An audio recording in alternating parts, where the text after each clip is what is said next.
Assalamualaikum warahmatullahi wabarakatuh. Alhamdulillahirrahmanirrahim. Assalatu wassalamu ala anbiya'i wal mursalin Muhammadin wa ala alihi wa sahbihi ajma'in.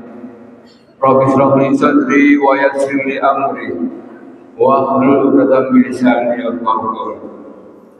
Rabbi a'udzini an ashkura ni'mataka allati an'amta 'alayya wa 'ala walidayya wa an a'mala shalihan tardahu wa adkhilni bi rahmatika fi ibadika sholihin. Yang saya hormati Ustaz Habib Mustafa LC, yang saya hormati Bapak Isalan Kalian selaku penasihat Musrasari, yang saya hormati Bapak Yusufibul Umam selaku Yusufo, dan jamaah Bapak Ibu, jamaah Musrasari yang dirahmati Allah. Pertama-tama mari kita mengucapkan puji dan puji syukur kepada Allah Subhanahu wa Ta'ala yang telah memberikan rahmat, taufik serta hidayah kepada kita semua sehingga pada malam hari ini kita bisa menjalankan kewajiban kita sebagai umat muslim, yakni menjalankan sholat maghrib berjamaah dengan tanpa apapun dengan ucapan alhamdulillahirabbil alamin. Salawat dan salam semoga kita junjung tinggi Nabi Muhammad sallallahu alaihi wasallam dengan ucapan Allahumma sholli ala Muhammad wa ala ali Muhammad, di mana acara tetap kita pegang teguh untuk menjalankan roda kehidupan yang agama Islam.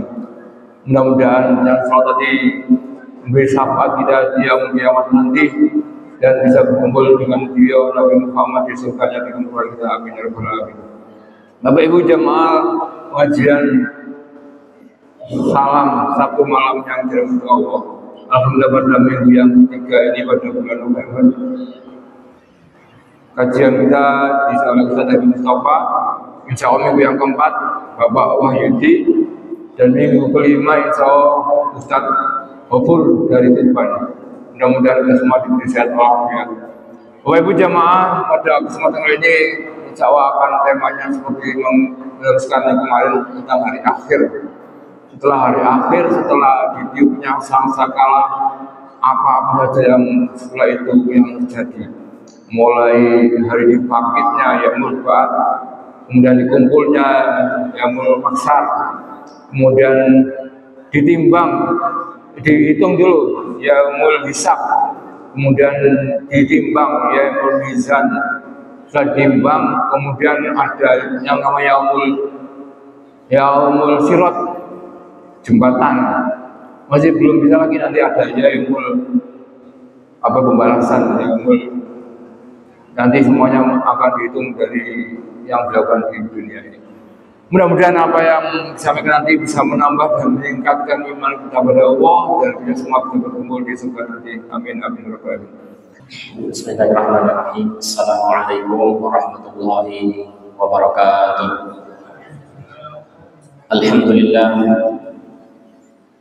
Alhamdulillahirabbil alamin wa bihi nasta'inu ala umuri dunya waddin. Asyhadu an la ilaha illallah wahdahu la syarika lah wa asyhadu anna Muhammadan abduhu wa rasuluh sallallahu wasallam wa baraka alaihi wa ala alihi wa sahbihi wa man ihtada bihadihi wa qatafa atharahu ila yaumiddin, amma ba'd. Bapak dan Ibu kaum muslimin dan muslimat yang dirahmati Allah Subhanahu wa taala, alhamdulillah dengan limpah nikmat dan taufik dari Allah Subhanahu wa taala kita bisa melanjutkan kajian rutin kita. Dan insya Allah kita akan melanjutkan pembahasan tentang perjalanan manusia pada hari kiamat. Sudah kita awali beberapa pertemuan ya. Bab ini sudah kita awali dalam beberapa pertemuan sebelumnya. Maka untuk malam hari ini kita melanjutkan dan insya Allah pada subbab yaumul hisab, yaitu hari penghitungan amal. Kemudian berikutnya nanti insya Allah adalah mizan, timbangan amal. Dan berikutnya juga insya Allah nanti adalah haud atau telaga, telaganya Rasulullah sallallahu alaihi wasallam. Baik, kita awali dari pembahasan tentang hisab terlebih dahulu, Bapak dan Ibu. Hisab. Apa itu hisab?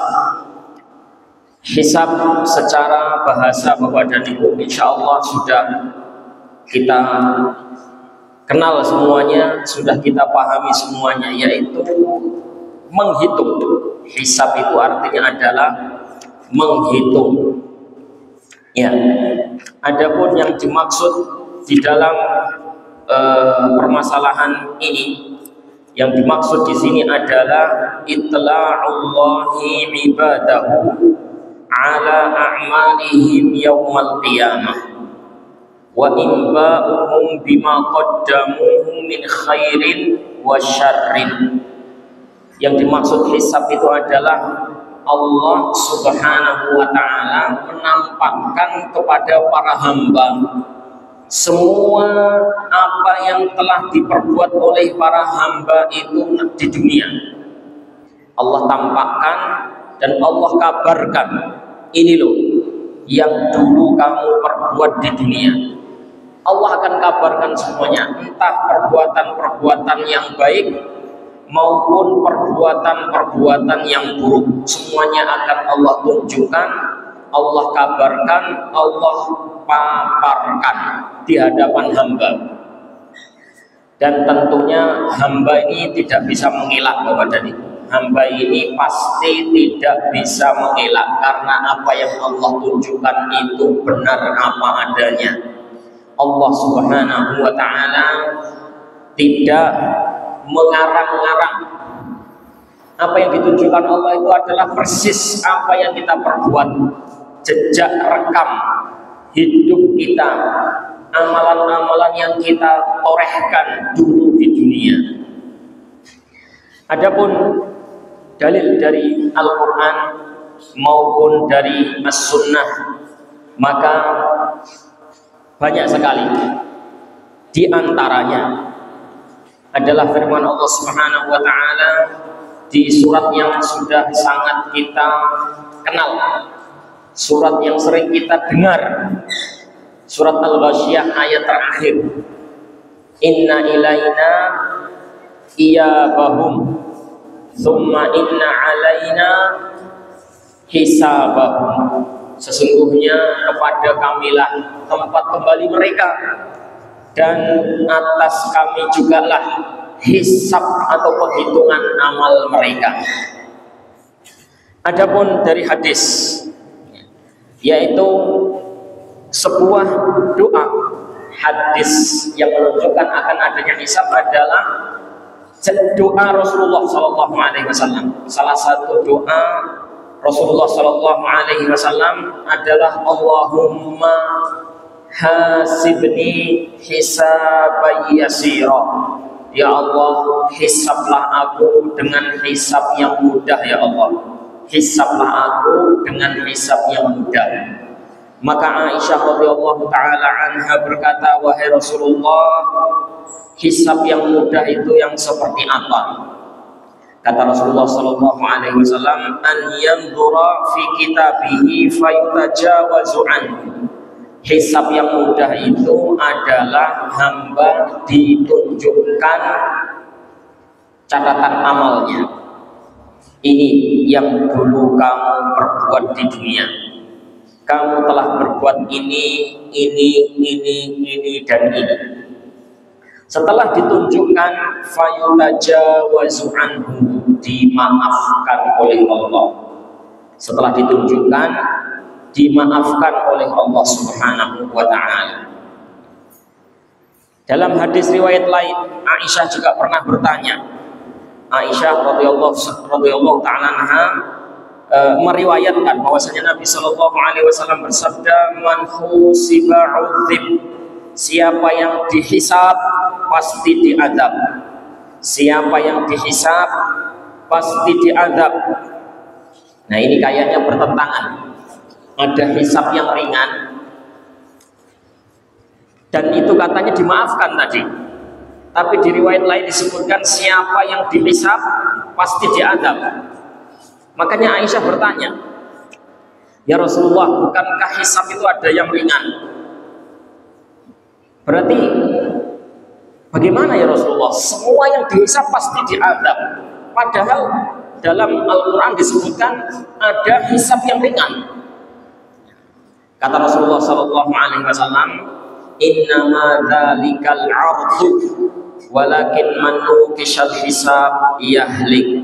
Wahai Aisyah, hisab yang ringan yang disebutkan dalam Al-Quran itu hanya sekedar pemaparan saja. Dipaparkan amalan-amalan kita, ditunjukkan ini loh, ini yang dulu kamu perbuat, kamu akui atau tidak? Ya pasti mengakui, hamba pasti mengakui. Setelah ditunjukkan, dimaafkan. Walakin man nuqishal hisab yahlik. Nah, siapa yang dalam hisabnya itu didebat oleh Allah, ya, ditanya oleh Allah, ditanya yang macam-macam oleh Allah Subhanahu wa Ta'ala, ini alamat celaka. Nah, inilah yang dimaksud oleh Rasulullah, siapa yang dihisab pasti diazab. Artinya dia itu benar-benar disodorkan kepada dia, diberondong oleh pertanyaan-pertanyaan. Kenapa kamu dulu berbuat seperti ini? Kenapa kamu begini? Kenapa? Jadi ada dialog panjang antara dia dengan Allah. Kalau sudah seperti ini Bapak dan Ibu, alamat celaka hamba itu. Hisab yang ringan tidak ada seperti itu. Tidak diperpanjang urusannya oleh Allah, tidak didebat oleh Allah, tapi hanya ditunjukkan saja setelah dia mengakui, dia diampuni. Setelah dia diakui, maka dia diampuni. Mudah-mudahan hisab yang akan kita hadapi nanti hisab model seperti ini. Nah, dan itu kata Rasulullah sebenarnya itu bukan hisab, hanya pemaparan saja. Hisab yang sesungguhnya itu kalau sampai ditanya dengan macam-macam pertanyaan, diberondong dengan pertanyaan, sampai dia terdesak nggak bisa jawab, sudah alamat celaka. Bapak dan Ibu yang dirahmati Allah Subhanahu wa Ta'ala, ada beberapa kaidah di dalam hisab, ada beberapa kaidah di dalam masalah perhitungan amal manusia. Kaidah yang pertama, keadilan yang sempurna, tidak ada kezaliman sedikit pun. Nah, hisabnya Allah itu dibangun di atas asas adil. Allah tidak mendolimi hambanya sedikit pun. Yang kedua, la yukhadu ahadun bijarirati ghairihi wa la taziru waziratu wizra ukhra. Seorang tidaklah dihukum, tidaklah disiksa dengan dosa orang lain. Wa la taziru waziratu wizra ukhra. Seseorang tidak akan memikul dosanya orang lain. 3. Itla'ul ibad ala ma qaddamuhu min a'mal. Amalan-amalan yang dihisab itu semua akan ditunjukkan. Jadi benar-benar terbuka. Allah Subhanahu wa Ta'ala benar-benar menampakkan amalan-amalan kita sehingga kita tidak bisa mengelak.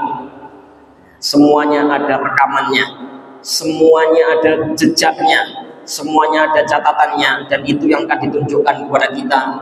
Allah Subhanahu wa Ta'ala tidak ngarang-ngarang, Allah tidak asal nuduh saja. Semua yang ditunjukkan di hadapan kita itu adalah nyata, benar-benar amalan kita. Mudha'afatul hasanat dunas sayyi'at. Dilipat gandakannya kebaikan-kebaikan dan keburukan tidak. Untuk amal-amal yang baik, amal-amal yang soleh itu penghitungannya adalah dilipat gandakan. Tapi amalan-amalan yang jelek tidak. Orang yang berbuat kejelekan ya ditulis 1 kejelekan. Sekali berbuat jelek ditulis 1. 2 kali berbuat jelek ya ditulis 2. Tapi kalau Anda beramal soleh, maka al-hasanatu bi asyri amthaliha ila mi'ati dhifin ila at'afin kathirah. satu kebaikan yang Anda lakukan ada kalanya dilipat gandakan 10 kali lipat, ada kalanya 100 kali lipat, dan ada kalanya penglipat gandaan yang tak terhingga. Terserah Allah Subhanahu wa ta'ala. Nah, itulah Bapak dan Ibu, adil plus rahmat. Allah tidak mungkin menzalimi hambanya. Yang ada adalah kebaikan hamba dilipat gandakan, kebaikan hamba dilipat gandakan. Kemudian Bapak dan Ibu yang dirahmati Allah Subhanahu wa ta'ala, hisab ini terjadi pada semua manusia kecuali mereka-mereka yang dikecualikan. Hisab ini terjadi pada semua manusia kecuali sebagian golongan yang memang dikecualikan oleh dalil.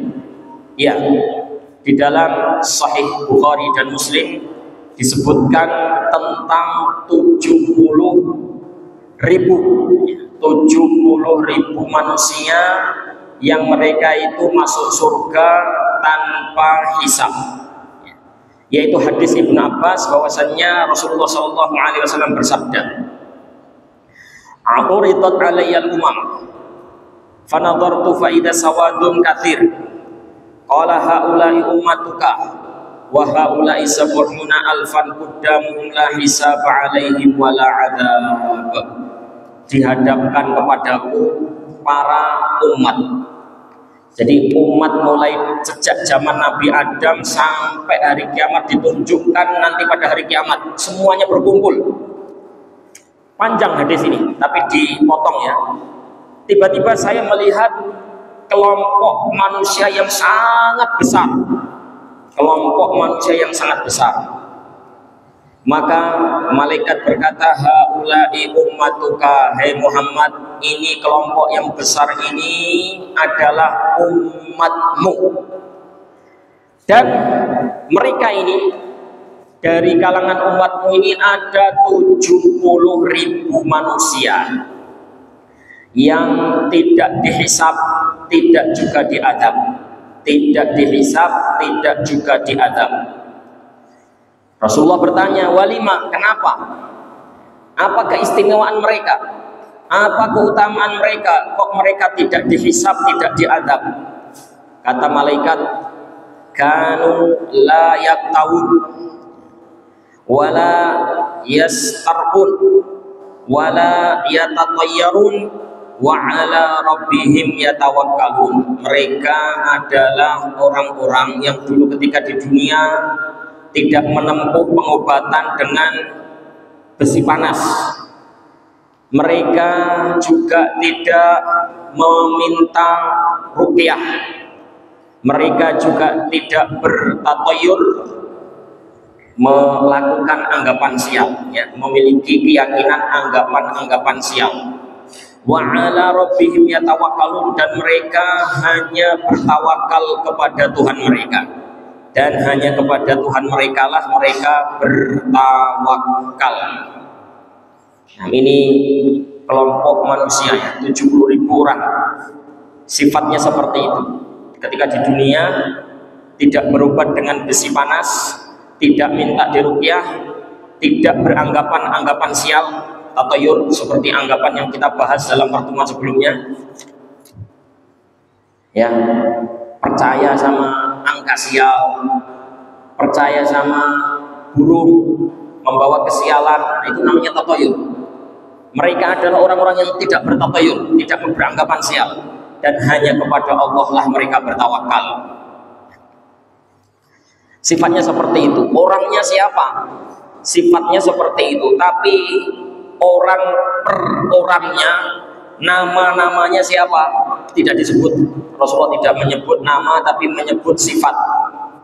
Nah, ketika Rasulullah bersabda seperti ini ya, bercerita seperti ini, tiba-tiba ada sahabat yang bernama Ukasyah bin Mihsan berkata kepada Rasulullah, ya Rasulullah, ud'ullaha an yaj'alani minhum, ya Rasulullah, doakan supaya saya termasuk golongan itu ya Rasulullah.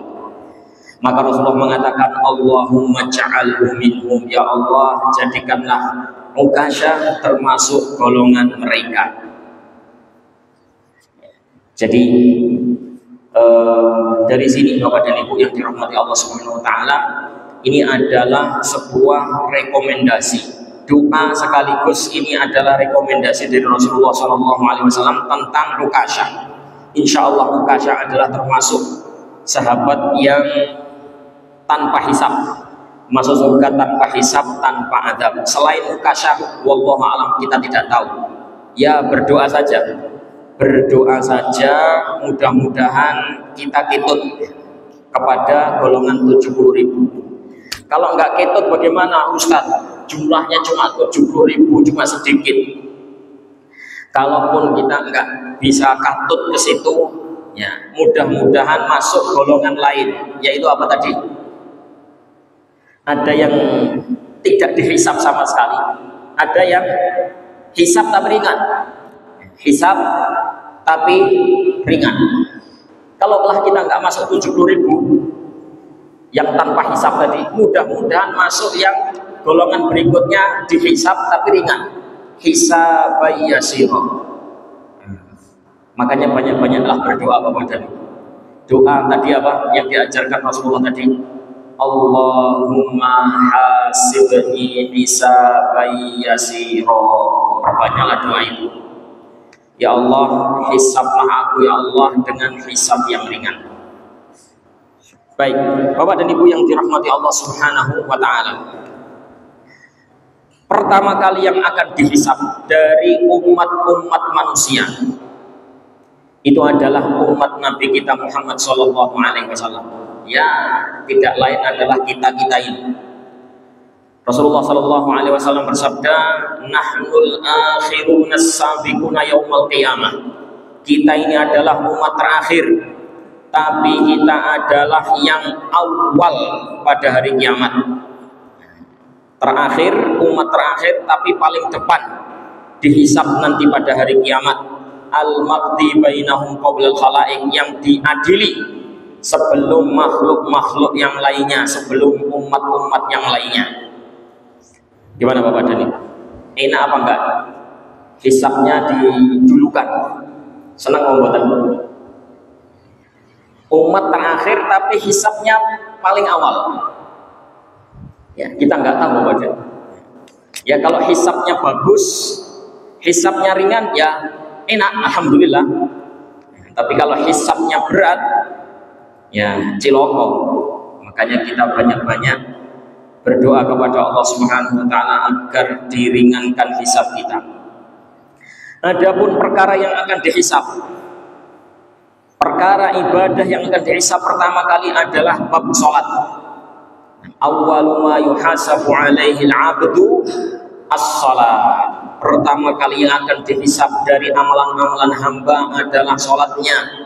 Fa in saluhat saluha sa'iru amalih wa in fasadat fasada sa'iru amalih. Kalau salatnya bagus, maka baguslah amalan-amalan yang lain. Tapi kalau amalannya buruk, salatnya buruk, maka buruk pula, rusak pula amalan-amalan yang lain.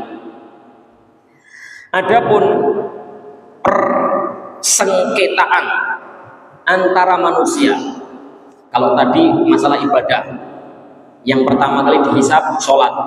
Kalau persengketaan, cekcok antar sama manusia, maka yang pertama kali diadili oleh Allah itu adalah persengketaan masalah nyawa, ya, bunuh-bunuhan, ya, paten-patenan. Ini adalah masalah nyawa, masalah darah. Ini yang akan pertama kali nanti diputuskan, diadili dari manusia. Rasulullah bersabda, awwalu ma yuqda bainan nasi yaumal qiyamati fid dima. Pertama kali yang akan diadili di antara persengketaan-persengketaan yang ada di antara manusia pada hari kiamat nanti adalah fid dima, urusan darah, urusan nyawa. Muttafaqun alaih, riwayat Bukhari dan Muslim. Kemudian Bapak dan Ibu yang dirahmati Allah Subhanahu wa taala, di antara fase-fase yang akan dilalui oleh manusia pada hari kiamat juga adalah Nashru kitabil a'mal, nashru kutubil a'mal, pembagian catatan, buku catatan amal, buku catatan amal. Apa yang dimaksud buku catatan amal? Pembagian buku catatan amal ini apa? Idharuha yaumal qiyamati wa tauzimuha, yaitu ditampakkannya buku yang telah mencatat seluruh amal manusia dan pembagian buku tersebut kepada pemilik-pemiliknya. Fa'akhidun biyaminihi wa akhidun bishimalihi wara'a dhahrihi, maka di antara manusia ada yang mengambil dengan tangan kanannya, dan di antara manusia ada juga yang mengambil dengan tangan kirinya dari balik punggungnya, dari balik punggungnya. Aisyah radhiyallahu taala anha, ummul mukminin, pernah bertanya kepada Rasulullah sallallahu alaihi wasallam, "Ya Rasulullah, hal tadkuruna ahlikum?" Apakah Anda nanti akan mengingat manusia? Apakah manusia juga mengingat sesama, mengingat keluarganya? Apakah manusia nanti akan mengingat bapaknya, mengingat ibunya, mengingat keluarga-keluarganya? Kata Rasulullah sallallahu alaihi wasallam, "Amma fi thalathati mawatina fala yadhkuru ahadun ahadan." Adapun pada 3 keadaan, tidak ada seorang pun yang mengingat orang lain. Dalam 3 kondisi, tidak ada seorang pun yang mengingat orang lain. Kabeh ngurusi awake dhewe-dhewe, mikirni awake dhewe-dhewe. Yaitu kata Rasulullah, indal mizan hatta ya'lam ayakhifa mizanuhu am yathqul, yaitu tatkala seseorang berhadapan dengan timbangan amalnya sampai dia tahu persis apakah amalannya berat atau ringan. Yang kedua, inda tatayuris suhuf hatta ya'lam aina yaqa kitabuhu fi yaminihi am fi shimalihi am wara'a dhahrihi, yaitu ketika penerimaan buku catatan amal sampai dia tahu persis apakah dia menerimanya dengan tangan kanannya atau menerimanya dengan tangan kirinya. Yang ketiga adalah indas sirat idza wudi'a baina dhahrani jahannam hatta yajuz, ketika sirat telah dibentangkan, tidak ada orang yang mengingat orang lain, semuanya mikirnya awake dewi-dewi, sampai orang itu benar-benar bisa berhasil menyeberanginya. Masya Allah, ini 3 momen yang menegangkan. Saking tegangnya orang itu nggak ada bapak yang ingat anaknya, anak yang ingat bapaknya juga tidak ada, ibu yang mengingat anaknya, anak yang mengingat ibunya, suami yang ingat pada istrinya atau istri yang ingat kepada suaminya, tidak ada. Semuanya nafsi nafsi, ngurusi awake dewi-dewi. Likulli imri'in minhum sya'nu yughni. Ini yang paling menegangkan, Bapak. Detik-detik yang paling menegangkan ketika menerima catatan amal, ketika melihat timbangan, dan ketika melewati sirat. Semuanya mikir dirinya sendiri, sampai bapak pun nggak mikirkan anaknya. Kemudian Bapak dan Ibu yang dirahmati Allah Subhanahu wa taala, di antara yang juga akan dilewati oleh manusia adalah mizan. Fase hari kiamat yang nanti akan dilewati oleh manusia adalah mizan, yaitu timbangan amal. Ma yad'uhu Allahu yaumal qiyamati liwazni a'malil ibad, yaitu sebuah timbangan yang diletakkan pada hari kiamat nanti untuk menimbang amalan manusia. Allah Subhanahu wa taala berfirman, wa nad'ul mawazinal qista liyaumil qiyamati fala tudlamu nafsun syai'a, dan kami akan meletakkan timbangan-timbangan yang adil pada hari kiamat nanti, maka tidak ada satu jiwa pun yang dizalimi. Wa in kana mithqala habatin min khardalin ataina biha. Kalaupun ada suatu amalan yang sebesar biji sawi, akan kami datangkan juga. Wa kafa bina hasibin, cukuplah kami yang akan menjadi penghisab. Baik, Bapak dan Ibu yang dirahmati Allah Subhanahu wa taala. Pertanyaan yang mungkin muncul, tadi itu sudah ada hisab, sudah ada hitungan. Sekarang kok masih ada lagi timbangan? Sudah dihisab, kok masih ditimbang? Apa bedanya hisab dan timbangan? Para ulama menjelaskannya, bahwasannya hisab itu dengannya orang menjadi jelas apakah dia termasuk orang yang binasa atau celaka, binasa atau celaka. Jadi dari hisab itu sudah kelihatan. Tapi mereka yang binasa umpamanya, itu kadar neraka yang pantas untuk dia seberapa levelnya. Demikian juga orang yang misalnya mulia, berhak untuk memperoleh surga. Surga yang pantas untuk dia itu surga level berapa? Itu belum diketahui. Hanya diketahui orang itu ada yang celaka, ada yang bahagia. Tapi yang celaka itu seberapa level nerakanya, yang bahagia seberapa level surganya. Nah, inilah mizan. Tugasnya timbangan amal, fungsi dari timbangan amal adalah untuk menentukan itu. Jadi nanti akan diketahui dengan lebih rinci orang ini baik, ahli jannah, tapi surganya mana? Ditimbang sesuai dengan amalnya.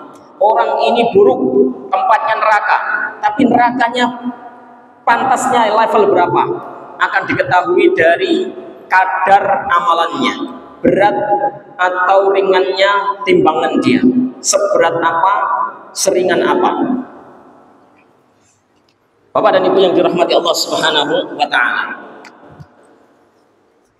Mungkin juga kita bertanya, Allah Subhanahu wa taala itu kan tentunya tahu kadar amalan para hamba tanpa menimbang. Iya apa enggak Bapak dan Ibu? Allah tahu kadar amal seseorang tanpa menimbang. Kenapa kok harus ada timbangan? Kenapa kok harus ada timbangan? Padahal Allah sudah tahu tanpa menimbang. Sebagian orang ada yang mengingkari mizan. Alasan mereka mengingkari timbangan itu karena ya prasangka mereka yang butuh timbangan itu bakul, pedagang, wong dodol beras butuh timbangan. Kalau Allah kan nggak butuh, kenapa kok harus ada timbangan? Maka dijawab oleh para ulama, ya, Allah Subhanahu wa taala benar tahu, tanpa menimbang Allah sudah tahu. Tapi Allah Subhanahu wa taala tetap mengadakan timbangan amal supaya benar-benar terbuka. Benar-benar terbuka. Jadi Allah akan tunjukkan kepada hamba supaya hamba ini melihat sendiri, supaya hamba ini membaca sendiri. Iki loh amalanmu mung sakmene. Ini loh amalanmu cuma segini. Jadi langsung diperlihatkan kepada hamba timbangan amal dia sehingga terbuka. Tidak ada yang ditutup-tutupi. Hamba langsung jelas-jelas melihat amalannya sendiri.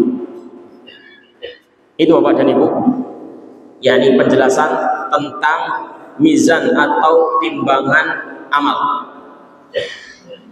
Baik, kemudian Bapak dan Ibu yang dirahmati Allah Subhanahu wa taala, yang akan dilewati oleh manusia pada hari kiamat selain timbangan amal juga adalah haud.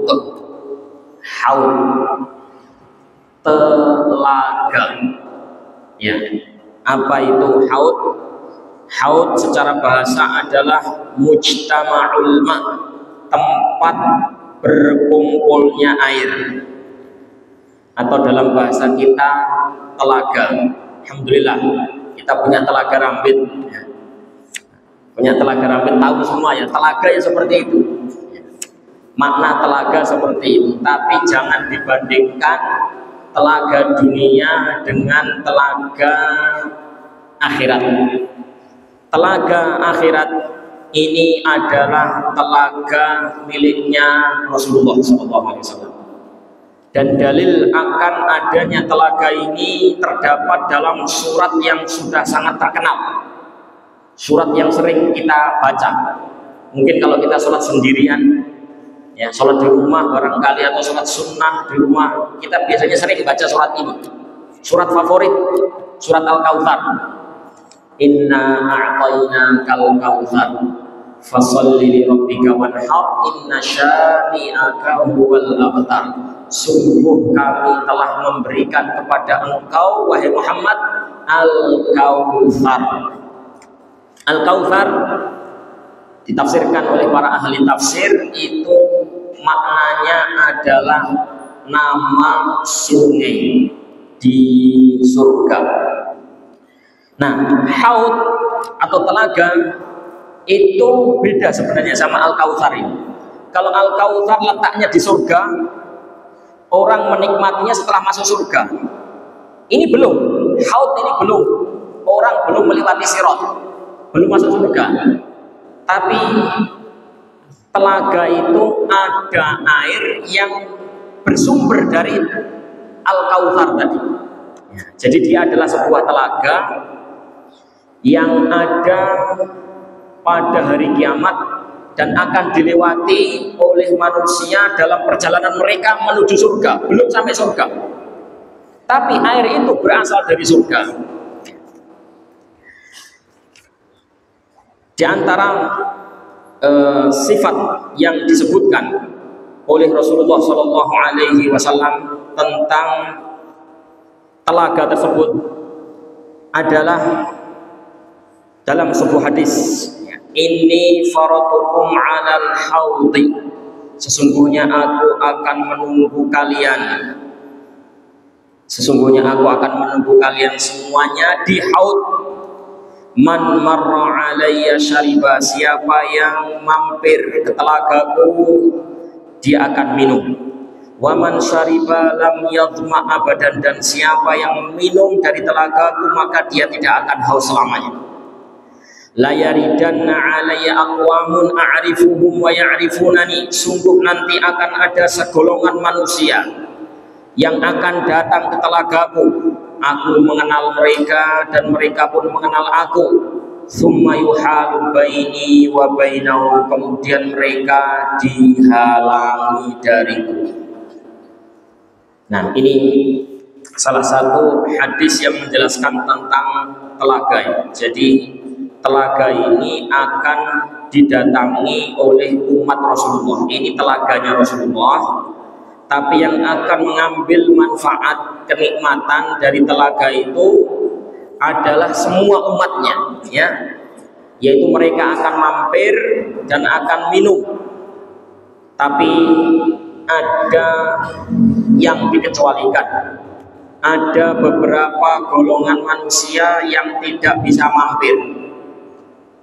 Sudah mau mampir dan sama Rasulullah sudah dipersilahkan, tapi diusir oleh Allah Subhanahu wa taala. Diusir dari telaganya Rasulullah sallallahu alaihi wasallam. Kata Rasulullah sallallahu alaihi wasallam dalam hadis yang lain, saya nanti akan membela suatu kaum, tapi saya kalah. Saya akan membelani suatu kaum, la unazi'anna aqwaman, sungguh nanti saya akan membela suatu kaum supaya bisa masuk ke telagaku, tapi saya kalah. Saya berkata, ya Rabb, ashabi, ashabi, ya Allah itu umatku, umatku, sahabatku, sahabatku. Maka dijawab, innaka la tadri ma ahdatsu ba'daka. Hai Muhammad, kamu tidak tahu apa yang telah mereka lakukan sepeninggalmu. Apa yang mereka ada-adakan sepeninggalmu, kamu tidak tahu. Rasulullah tidak tahu apa yang terjadi di kalangan umat beliau setelah meninggal dunia.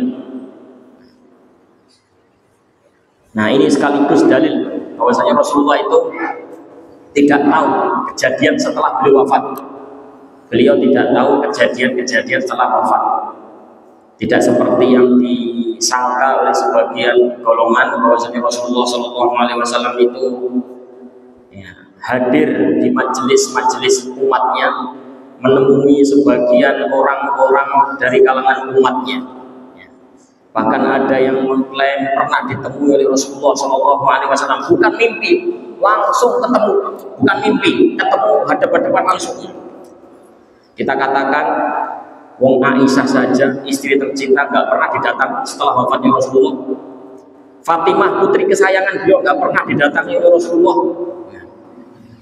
Siapa lagi? Abu Bakar, Umar, sahabat-sahabat yang mulia, yang paling dicintai oleh Rasulullah itu saja tidak pernah ketemu Rasulullah setelah Rasulullah SAW wafat.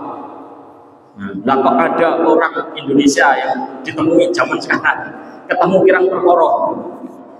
Jadi Rasulullah SAW tidak benar seperti apa yang disangkakan oleh sebagian orang bahwasanya beliau ini keluar dari kuburnya, mengetahui kondisi umatnya, mengetahui apa yang terjadi pada umatnya. Tidak benar. Berdasarkan hadis ini, ya. Hai Muhammad, kamu tidak tahu apa yang dilakukan oleh umatmu sepeninggalmu. Jadi intinya mereka ini adalah orang-orang yang menyimpang. Sepeninggal Rasulullah SAW, mampir ke telaganya Rasulullah, diusir. Rasulullah sebenarnya sudah mempersilahkan, tapi Allah lebih tahu. Allah lebih tahu tentang mereka. Allah tidak mengizinkan. Allah Subhanahu wa Ta'ala tidak mengizinkan. Berkata Imam Al-Qurtubi, bahwasannya para ulama menyebutkan, faqulu man irtadda an dinillah, siapa saja yang murtad dari agama Allah, au ahdatsa fihi ma la yardahu Allah, atau memunculkan perkara-perkara baru yang tidak diridhai oleh Allah, fahuwa minal matrudin anil haud al mub'adin anhu, mereka itu adalah orang-orang yang terusir dari telaganya Rasulullah, yang dijauhkan darinya. Semoga Allah Subhanahu wa Ta'ala memberikan kepada kita semuanya kesempatan untuk bisa singgah, mampir, minum di telaganya Rasulullah sallallahu alaihi wasallam. Alladhi yatalakhas min al-ahadits al-warida fi sifatil haud annahu haudun azim. Sifat telaga, dia adalah telaga yang besar. Airnya berasal dari sungai Al-Kautsar, sungai yang ada di surga. Ma'uhu asyaddu bayadun minal laban, airnya lebih putih daripada susu. Wa abradu minat salj, lebih dingin daripada salju. Wa ahla minal asal, lebih manis daripada madu. Wa atyabu min rihil miski, dan aromanya lebih harum daripada minyak kasturi. Aniyatuhu kanujumis sama, jumlah cangkir-cangkirnya seperti bintang-bintang di langit. Wa huwa fi ghayatin fil ittisa, telaga tersebut begitu luas. Arduhu syahrun wa tauluhu syahrun wa zawayahu sawa, lebarnya sejauh perjalanan 1 bulan, panjangnya juga sama, sejauh perjalanan 1 bulan. Panjenengan kira-kira sendiri saja, panjenengan melaku terus sebulan, takon di kira-kira. Itulah panjangnya telaga Rasulullah sallallahu alaihi wasallam. Dan Anda jangan membandingkannya, mengukurnya dengan telaga dunia. Tadi disebutkan apa? Airnya lebih putih daripada susu, lebih manis daripada madu, lebih dingin daripada es. Nah, Anda jangan berpikir, waduh, aku nak ngombe es pilek. Itu di dunia, apa jenengan ngombe es pilek itu di dunia. Wah, aku nak ngombe legi-legi diabetes. Nah, Anda jangan pikirkan, saya kalau minum legi-legi malah nggak bisa menghilangkan haus, malah ngelak terus nggak ngombe, sing legi-legi malah ngelak terus. Nah, itu di dunia. Tadi sudah disebutkan, man syariba minhu lam yadma abada. Siapa yang minum dari telaganya Rasulullah itu tidak akan kehausan selamanya. Berarti walaupun dia itu manis, kemudian dingin, kemudian putih seperti susu, wangi seperti minyak kasturi, tapi dia itu menghilangkan haus. Tapi kalau Anda di dunia minum sing legi-legi, sing dingin-dingin, mungkin nggak menghilangkan haus, ya.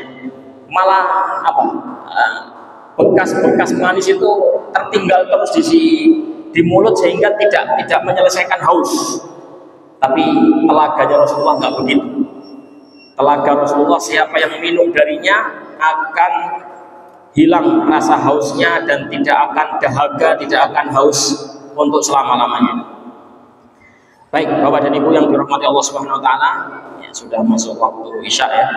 Semoga apa yang kita bahas menambah keimanan kita semuanya.